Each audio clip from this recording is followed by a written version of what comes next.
Welcome back to another video, and today we got our 12-team playoff prediction. So obviously, this is before the season begins, so this is based on my predictions that I made. I made 4 videos predicting every team in the ACC, Big 12, Big 10, and SEC. Make sure you go check those out. Those are great videos where I look at every team's schedule, predict every game. And this is based off of those predictions, so this is how I think the committee would seed it if those predictions were to play out. Before we get started, though, make sure you go down and subscribe. Not only do we do college football, I know it's been a lot this week, but we also do NFL, which will be starting probably next week, honestly. NBA, college basketball, and MLB. So if you're interested in any of that, make sure you go down there, subscribe, turn the noties to make sure you don't miss whenever we upload. And like this video if you enjoyed. A couple links in the description I want you to go check out. Make sure you follow the X, Twitch, TikTok, Discord.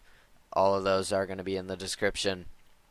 But with all that being said, let's get into the video. So we're going to start out looking at a blank bracket. I'm going to reveal the teams one by one, and then we'll predict each game. So our number 1 seed, I don't think this is any surprise, the Georgia Bulldogs. I think they're the best team in the country. I have them going 13-0, winning the SEC. I mean, offensively, defensively, coaching-wise, they have talent to compete with anyone. Carson Beck's one of the best quarterbacks in the country. They got guys on the defensive side of the ball. I mean, Malachi Starks is arguably the best safety in the country. They're an amazing team, to say the least. Our 2 seed is going to be the Ohio State Buckeyes, my favorite team, as many of you may already know. I have them going 12-1, winning the Big Ten. Only loss coming at Oregon in week 6 or 7. I forget which week it is, but that's their only loss. I have them beating Oregon in the Big Ten championship, and 12-1 Big Ten champ. I got them at the 2 seed. Looking at our 3 seed, it is going to be the Utah Utes. Now, a lot of people have the ACC champ here at the 3 and the Big 12 at the 4, but based on my predictions, I think Utah would be the 3 seed. They'd be 12-1, a 12-1 Big 12 champ, with a better record than the team I have as the 4 seed. And the team I do have at the 4 seed is Florida State. I have them winning the ACC at 11-2, beating Miami in the championship game. I have Utah beating Kansas State, by the way, in the Big 12 championship, for any of you wondering. But now let's look at the at-large teams. So this is where I think it gets interesting. We got the byes out of the way, the conference champs. Now let's take a look at the at-large teams. The 5 seed, based on my predictions, I think it would be the Oregon Ducks. I have them going 12-0 in the regular season, finishing 12-1, losing to Ohio State in the Big Ten championship game. I think a 12-1 Oregon would probably fall here at the 5 seed. The 6 seed, I have the 11-1 Texas Longhorns. Now I thought about this. I think the committee would put Texas here at 6. The AP poll is very high in Texas. I think Texas is going to have a very good year led by Quinn Ewers. 11-1 Texas. I think they would give the edge to Texas here over the team I have in 7th. The team I have in 7th, I do have playing Georgia in the SEC championship game, and that is Ole Miss. They would be 11-2, so Texas would have the better record. They don't play each other, so there's no head-to-head there. I have Ole Miss losing to Georgia twice, and I have Texas only loss coming to Georgia as well. So I think they would put Texas ahead. You can argue they wouldn't just because Ole Miss was in the SEC championship game. Ultimately, I mean, it would switch up the predictions actually a lot, but this is what I have. The 8 seed, I have the Penn State Nittany Lions. I have James Franklin making a college football playoff game, and I do think this should be the expectation for Penn State. They need to make a playoff. The reason they haven't ever made the playoffs under Franklin and really haven't made the postseason in quite a while is because of that 14 format. Now with it expanding to 12, they have a lot more chances and a lot more wiggle room here to get in. So I do think they get in at the 8th seed and have the luxury of hosting a college football playoff game. I have them going 11-1, only loss coming at the hands of the Ohio State Buckeyes. I think they would give them the 8th seed here. You could argue they'd give them the 7th seed just because they'd have a better record than Ole Miss. I think they would give them the 8th seed, though.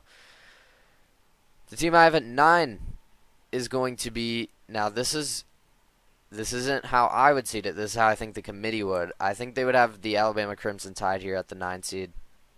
I have them going 10-2 in the regular season, led by a great season by Jalen Milroe. I think he's going to win the Heisman, and I think they would put Alabama here at the 9 seed. I really do. You could definitely argue the 10 seed. I don't think they would put Alabama at the 11 based on my predictions. But I do think you could switch 9 and 10 here. The team I do have at 10 is the Missouri Tigers. I have Missouri going 11-1 in conference, or sorry, not in conference, on the season. Luther Burden and Brady Cook, that duo is going to be amazing.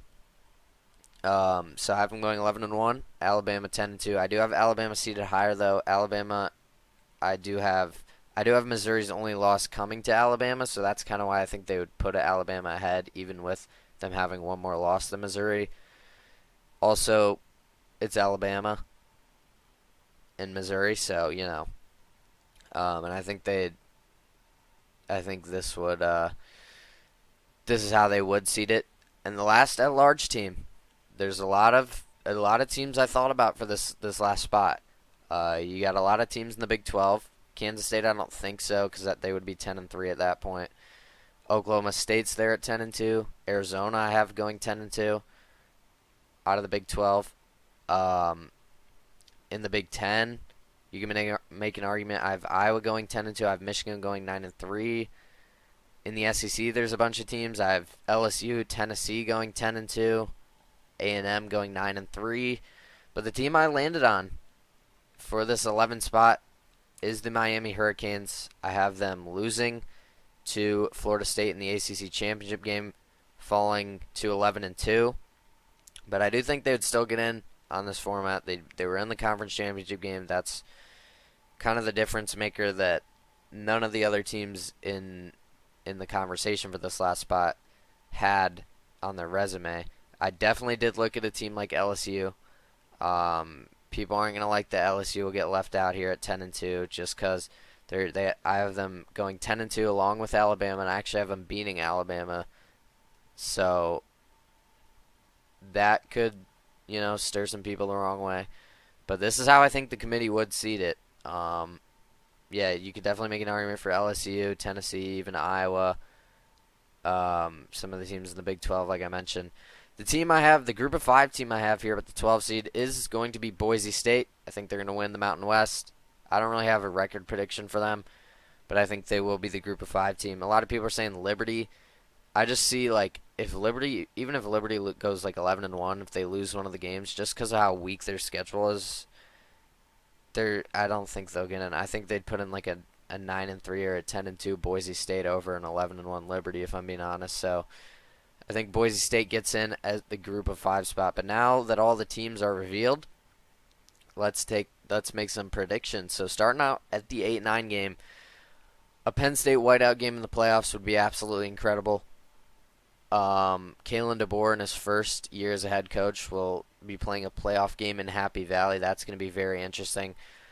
But I think that what this one comes down to is, yes, Penn State's edge rushers and D-line is going to be a problem, but I think Alabama trench offensive line-wise, they match up pretty solidly, and they actually have the trench play, I believe, to compete with Penn State.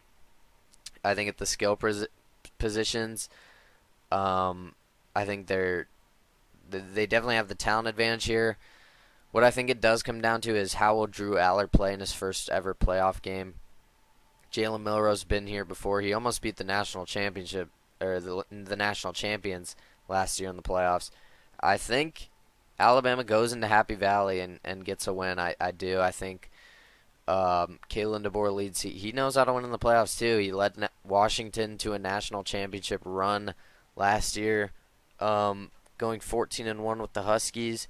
That is an amazing job, and he's going to have a lot more of a talented roster here at Alabama. Now, I do worry about Alabama's secondary a little bit, just because losing Caleb Downs, it's a tough pill to swallow. But I think Penn State's receivers aren't really their strong point. I think it's the running game, and I think Alabama can match us up pretty solid here. So I am going to take the Crimson Tide to advance. The 5-12 game, this one's not going to be very close. I think Oregon, this is essentially a bye game for Oregon. I think they'll win pretty easily here.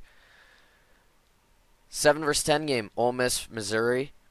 Definitely could go either way, but I do think there's definitely a team here that I feel more confident in winning, and that's going to be Ole Miss.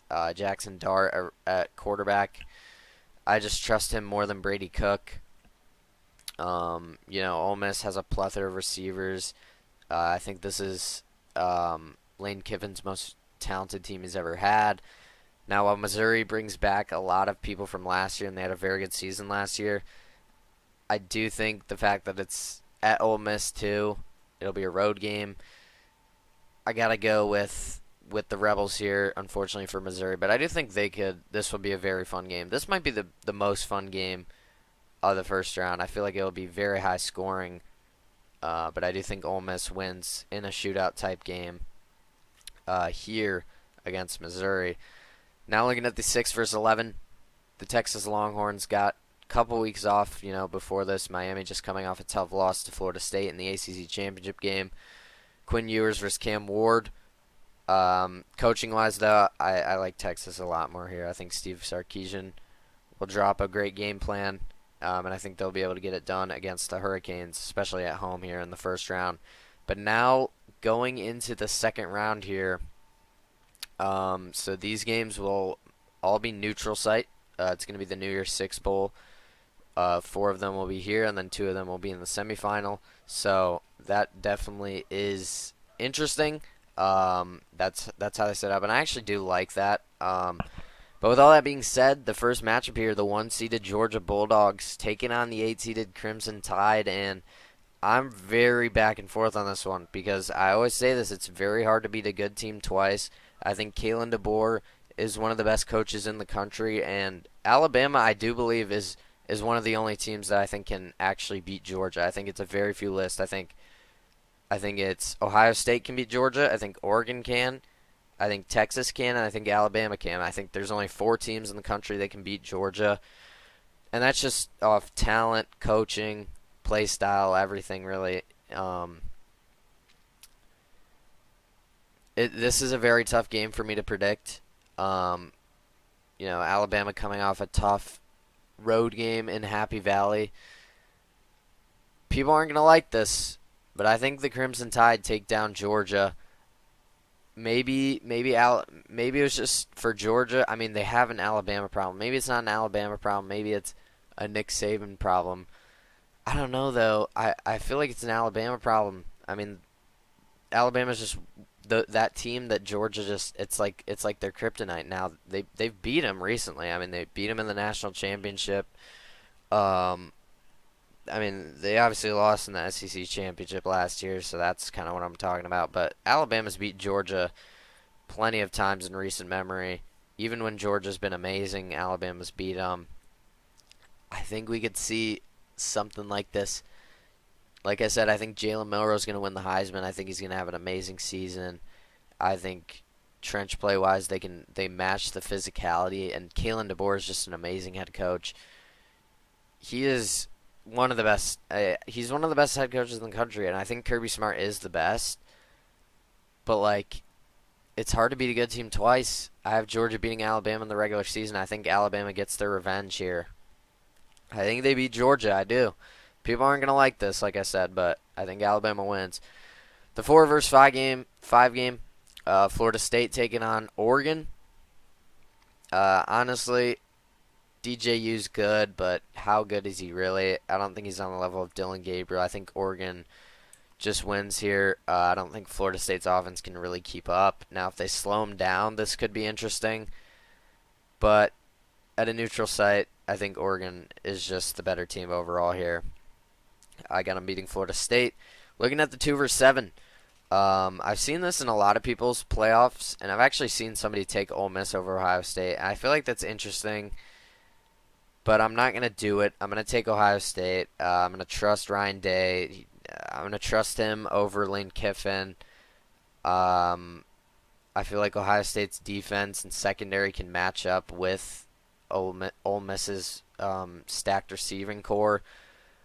Ohio State offensively, I think will be able to do whatever they want against Ole Miss's defense. To be honest, um, I mean, Ole Miss doesn't really have anybody on defense that I'm worried about, except for maybe Walter Nolan. He could be a problem.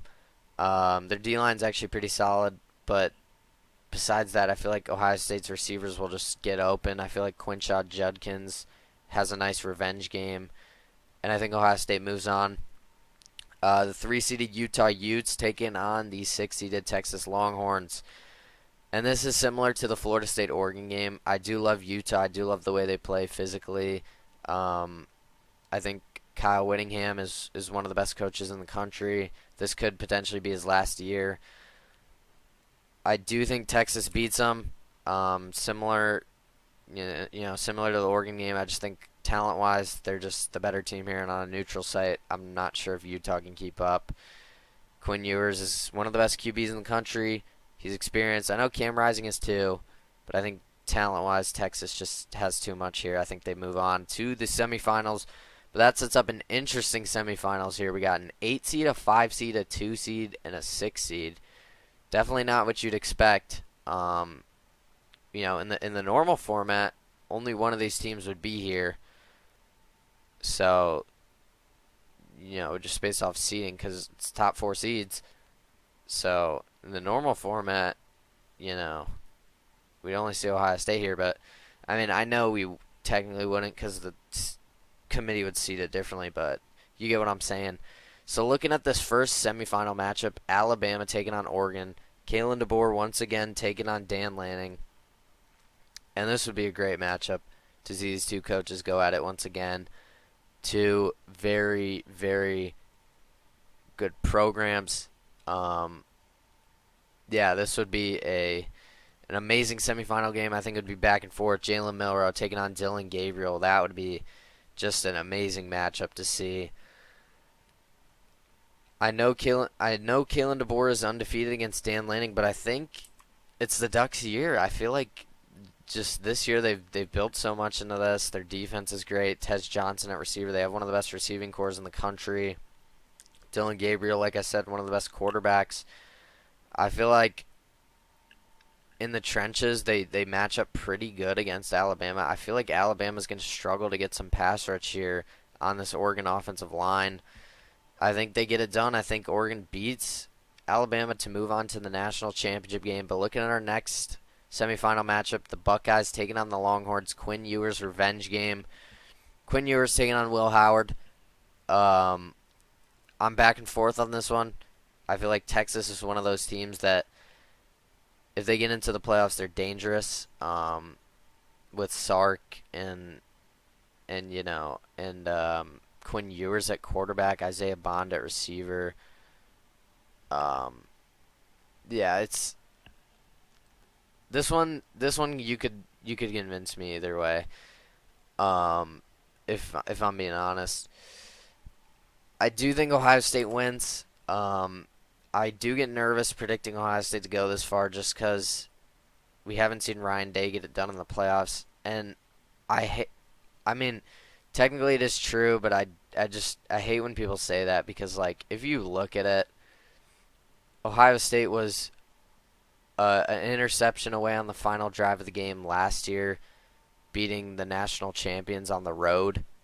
I mean, think about that. They lost to the national champions on the road by 6, and they had the ball inside the 40 with like a minute left or whatever it was, or 30 seconds left on the final drive. If they don't throw that interception there, they're the 1 seed in the playoffs, and they probably win it all. 2022, same thing. They were a missed field goal away from beating the national champions. They should have made the field goal. They didn't. They lost to Georgia. Georgia went on to blow out TCU. Ohio State would have done the same thing. So I hate when people say that. And we've seen Ryan Day get it done in the playoffs. He beat Dabo Swinney and Clemson when they had Trevor Lawrence, when Justin Fields was still there. So I don't like when people say that. Maybe it's just because I'm an Ohio State fan, but I do think they'd beat Texas and move on to the national championship game, and we'd get a game 3 of the Ducks versus the Buckeyes. I have Oregon winning. At home in the regular season, I have Ohio State winning the Big Ten championship. Now this is the national championship, and both these teams will be playing each other for the third time. I'm back and forth on who I think is going to win. This would be great for the Big Ten if they got these two teams in the national championship game. Again, I'm back and forth here, but man, honestly, it's natty or bust for Ohio State. I think it is. I think everything's built up to this season. We had so many starters last year defensively return. They could have got drafted. They came back. Everybody's talking about it this year for Ohio State. How I mean they have the best running back room in the country, a top 3 receiving room in the country, a top 3 defense in the country. It all comes down to Will Howard, in all honesty. But we've seen him play in a conference championship game before at Kansas State. In this scenario, he will have played in a Big Ten championship game against Oregon and won.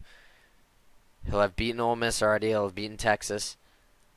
I think they get it done against Oregon. I think Ryan Day silences the haters. I think Ohio State wins it all this season. But let me know what you think. A lot of people are going to take Georgia, and I can see why. Georgia can win.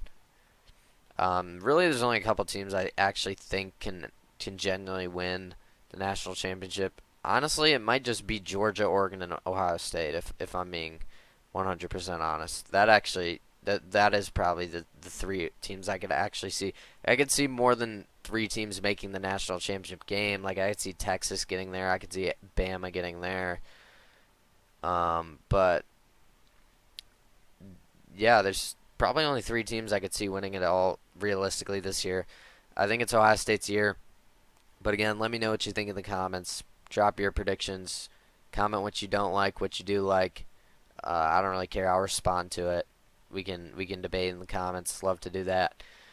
Like this video if you enjoyed. Subscribe to the channel if you're new. College baseball, not college baseball. I don't know why I said college baseball. College basketball, NBA, NFL, and MLB, along with college football. If you're interested in any of that, subscribe, turn on the noties to make sure you don't miss when we post. Links in the description. TikTok, Twitch, Twitter, and Discord. Make sure you go check all of those out. I'll see you guys tomorrow with my college football preseason top 25. That should be a pretty fun video. So yeah, make sure you tune in for that tomorrow. And yeah, thank you for watching.